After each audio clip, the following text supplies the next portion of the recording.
Hello, Mr. Hawk. It's been a long time.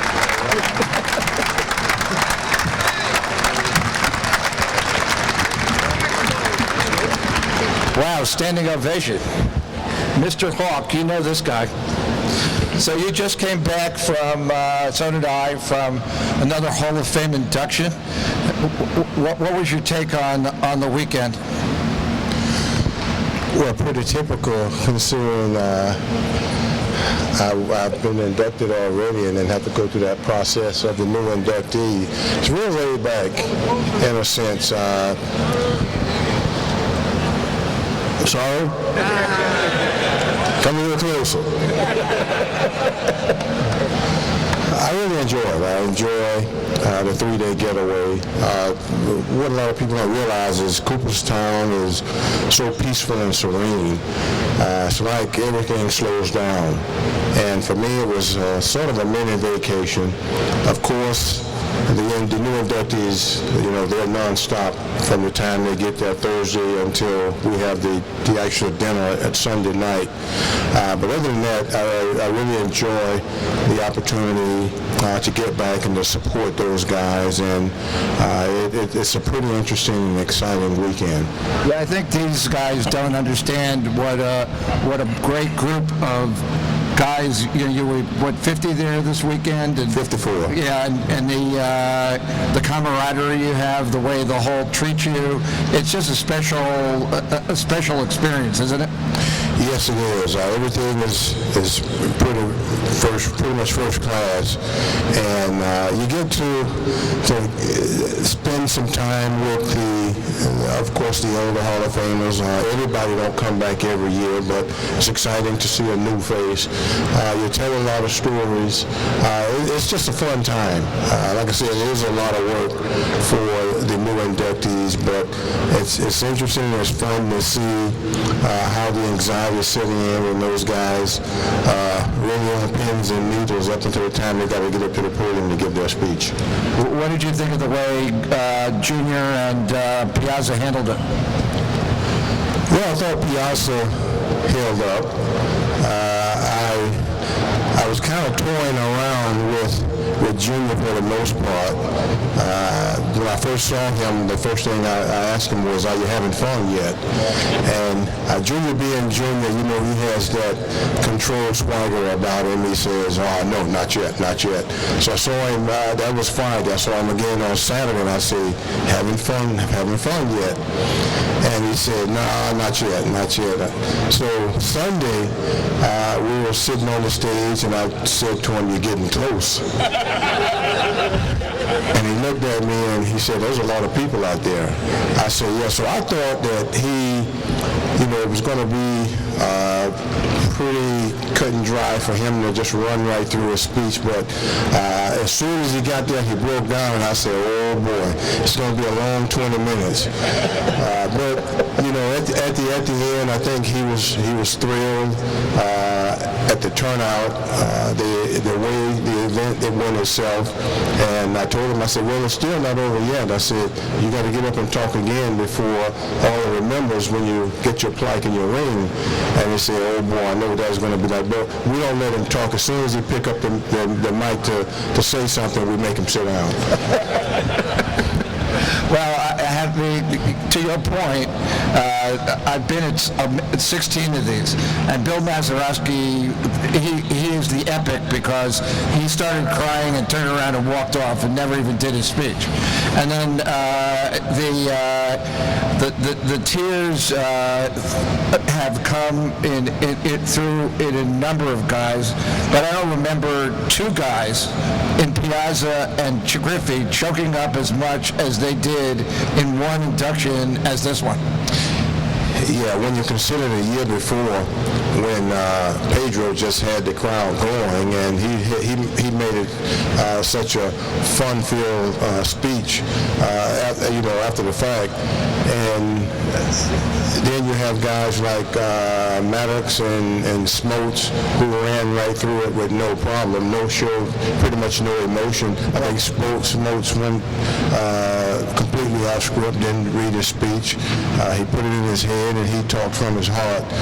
But to see these two guys, they came prepared, and I think they just got caught up in the moment. And I can understand how I can get emotional because what an incredible time. Yeah, Frank Thomas was the other one who started Frank, you couldn't even understand. Frank may have cried the whole speech. Yeah, he did. For 30 minutes. It wasn't 20 minutes, about 30 minutes. And Frank thanked everybody in America. So each individual, is a little different. Yeah, if I remember correctly, you got through your speech without too much choking up, didn't you? Well, for me, I started mine the next day after I got the call, and I rehearsed it. I got it in my head because I didn't want to get there and just read it. So I kind of much knew the format, how it was going to flow, what was going to follow what. But in rehearsing it, I cried every day, every single day that I rehearsed it to myself because my speech was dedicated to my mother and my grandmother, right, who had both passed away, and wasn't, able to see the ceremony itself. And that's what really choked me up. But by the time I was at the podium, and when I saw my family sitting out there in the first row, I knew I had to be strong for them. So there was a moment right at the end when I was thinking my mom, that I had to pause for a second. But for the most part, I was able to get through it, and I wanted to do that for my family. Now, I remember when Sandberg got in, he gave a pretty impassioned lobbying part of his speech for you to get in. Who do you think of the players that you played with, and I probably pretty much think I know the answer, but who do you think and who would you like to see get in? Well, definitely next year, Tim Raines. Thank you. To me, Tim Raines, there's only one Ricky Henderson. There's never going to be another Ricky Henderson. But Tim Raines was the epitome of what Ricky Henderson was in the American League. And he was a stage setter. He did everything you asked him to do. And I have that particular person in mind for selfish reasons. Not only do I think he's very well qualified and deserving of that award, but his son he named after me. He made me the godfather. We share the same birthday. So Tim, all those years playing in Montreal is like a little brother to me. Plus, he was an incredible element of that team. Absolutely. Like I said, he pretty much set the stage, and the guys couldn't avoid the middle of the lineup because with Timmy on base, you knew that he was going to run, so that meant that we would get more quality pitches to swing at. Now, he would be really the last Expo who would be eligible to get in and go in as with the Expo logo on his plaque, right? Well, there's Vladimir Guerrero, that, in all honesty, to me, he's a Hall of Famer. And he's on the ballot. But, what particular hat he would go in as is unpredictable. So, but if he gets in and it's another hat, Timmy obviously would be the last one. And right now they're back to allowing the players to make that decision. I think when you got in, they were picking it for you, wasn't it? That's the course. I think it started with Gary Carter because Gary wanted to go in as a Met, and obviously he went in as an Expo. And I really wanted a decision then to say so because I felt that even though I played 10 years in Montreal, my career was sort of revitalized when I went to Chicago. I knew I wouldn't win an MVP award. Thank you.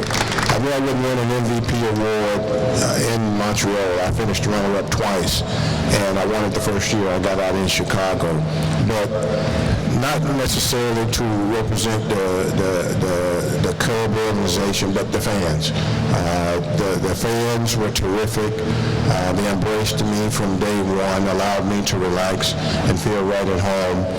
And I just had, the best of times there, playing on a natural playing surface. Everybody in America loved the Cubs. And for me, I just, at some point, wished that I could have extended my playing career there and retired as a Cub, so that it would have been a no-brainer. But, the history of the game was a concern for the Hall of Fame, and I supported that. Yeah, well, if you look at the ballot for next year, coming off of this year, Jeff Bagwell, 71%, Raines, 69%, Trevor Hoffman, 68%. The new guys on the ballot really, I think, with a shot are Vladdy and Pudge Rodriguez. I think Posada's on the ballot. He'll get a lot of votes, but I don't think he's got a chance to go on the first ballot. So to me, it's Raines' last year on the ballot because of these new rules. And I think he's going to get in, and maybe all three of those guys are going to get in this year. Well, it's going to be interesting. When you get up 69, 68, 69%, 70%, that's only a few more votes needed to be considered. And I think what the writers do is they look back and, they assess why they probably didn't vote for that particular player the year before, and then the player has a tendency to garnish their vote. So, like you said, yes, it's probably going to be a year where you may have at least 2, maybe 3 players get in. So, you brought it up to the extent of playing on natural turf in Chicago, and one of our SABR members here brought this up. How did you play your whole career? I mean, if I remember correctly, writing the stories about when you got in, you had 10 knee surgeries, or was it more or less?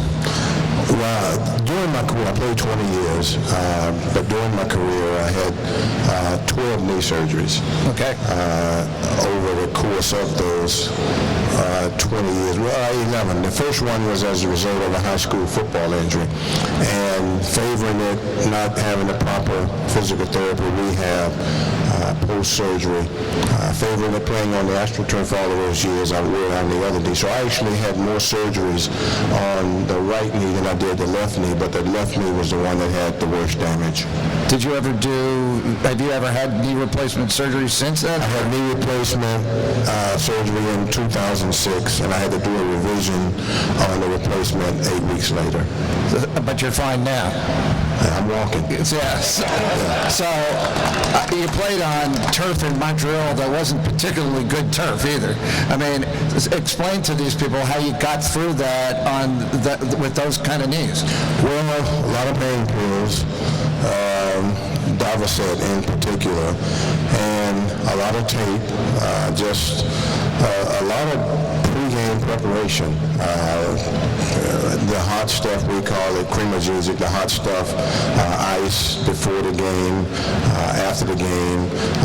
For me, it took a lot of preparation just to go out on the playing field, because that turf, like you mentioned, it was by far the worst in baseball. And, today they have turf surfaces, the few that are left, that actually as good as playing on grass, but it's still turf.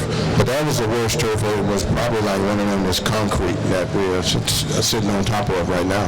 Well, I'd be remiss too, when you went to Chicago, it's a famous story about the blank contract, and Dallas Green was the general manager there, and he called it a dog and pony show, and we've never seen anything like it. Right, So why don't you tell the story? I don't know if we have time.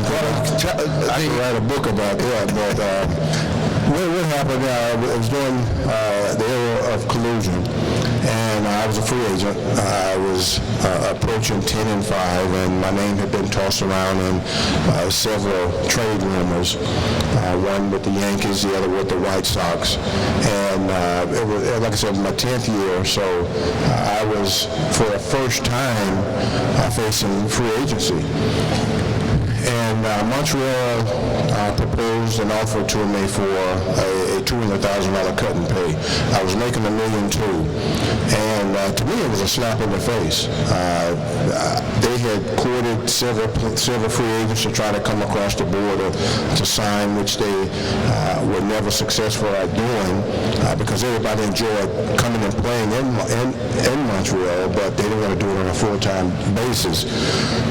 Obvious reasons I can't get into, but what happened is we sat down at the end of the year, and we never really reached a settlement. They stood firm on their offer, and John McHale, who was the general manager at the time, I said, well, maybe we'll reevaluate this, and at some point during the off season revisit, which did happen. But the owner, Charles Bronco, made the necessary funds available for me to resign, but Murray Cook, who was the general manager at the time, said, no, we don't have to necessarily make that offer.